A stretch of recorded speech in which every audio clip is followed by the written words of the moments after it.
Assalamu alaikum wa rahmatullahi wa barakatuh. My sisters, that's number 57, ayat number 150. A'udhu billahi minash shaitanir rajim. पनाह मांगती हूँ अल्लाह तबारक व तआला की शैतान मरदूद से।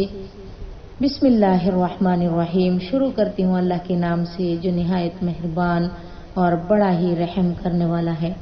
वलम्मा रजअ मूसा इला कौमिही गज़बान असिफा क़ाल बि'समा खलफ़्तुमूनी मिन बअदी अअजिलतुम अम्र रब्बिकुम वअल्क़ल अलवाह वअख़ज़ बिरअसी अख़ीही यजुर्रुहु इलैहि क़ाल इब्न उम्म इन्नल क़ौम इस्तज़अफ़ूनी वकादू यक़्तुलूननी फला तुशमित बियल अअदाअ वला तजअलनी मअल क़ौमिज़ ज़ालिमीन।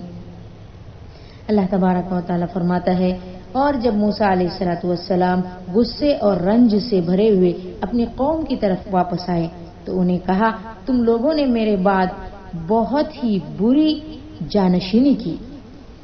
तुम्हें क्या जल्दी पड़ी थी कि अपने परवरदिगार के हुक्म का भी इंतजार न किया। फिर तख्तियां फेंक दी जो आपके हाथ में थी और अपने भाई को सर से पकड़कर अपनी तरफ खींचने लगे। हारून अलैहिस्सलाम ने कहा, ऐ मेरी माँ के बेटे, इन लोगों ने मुझे कमजोर समझा और करीब था कि ये मुझे मार डालते, लिहाजा दुश्मनों को मुझ पर हंसने का मौका न दो और मुझे इन जालिम लोगों के साथ शामिल न करो। माय सिस्टर्स, सैयदना मूसा अलैहिस्सलातु वस्सलाम का हारून अलैहिस्सलातु वस्सलाम पर मुआखिजा हुआ। मूसा अलैहिस्सलाम को वहां कोहे तूर पर ही वही के जरिए से ये खबर दे दी गई थी कि सामिरी ने एक बछड़ा तैयार किया है और कौम के बहुत सारे लोगों को बछड़े की परस्तिश करने में मुब्तिला कर चुका है। लिहाजा जब वापस अपने कौम के पास आए तो मूसा अलैहिस्सलाम गुस्से और रंज में पहले से ही मूसा अलैहिस्सलाम की तबीयत में पहले से ही रौब और दाब था। गुस्से और रंज तो आपकी तबीयत में मौजूद था ही।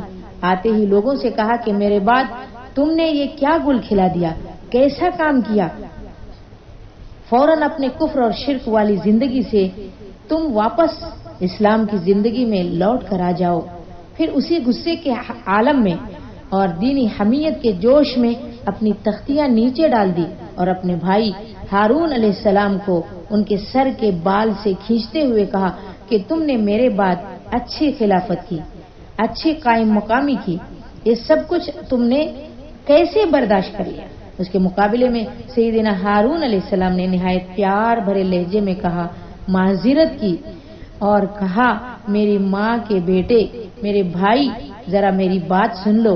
मैंने इन्हें बहुत समझाने की कोशिश की, मैंने समझाने में कोई कोताही नहीं की, मगर ये इतने सरकश लोग हैं कि मेरी बातों को कुछ नहीं समझते, बल्कि उल्टा मुझे मार डालने की धमकियां देने लगते हैं। लिहाजा तुम इन बदबख्तों को मुझ पर हंसने और मजाक उड़ाने का मौका न दो। हरगिज ये न समझो कि इन्होंने जो जुल्म कर रखा है और शिर्क किया है वो मेरे इशारे पर किया है, हरगिज नहीं।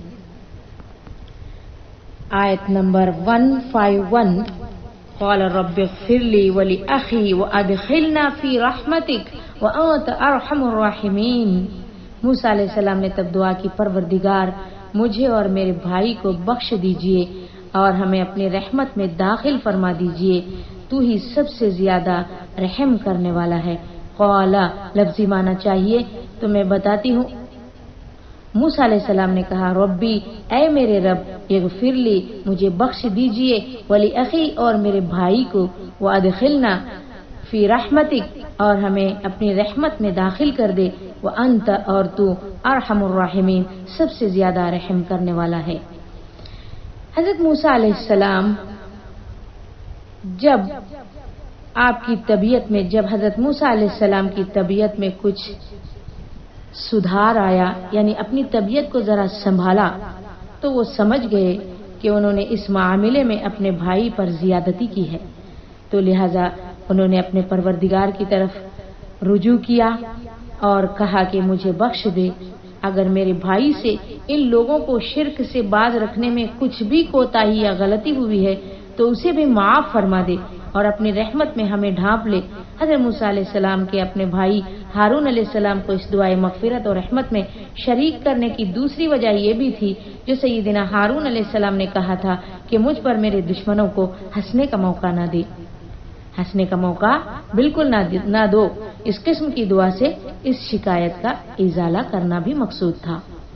آیت نمبر 152 ان الذين اتخذوا العجل سينالهم غضب من ربهم وذلة في الحياة الدنيا وكذلك نجزي المفترين۔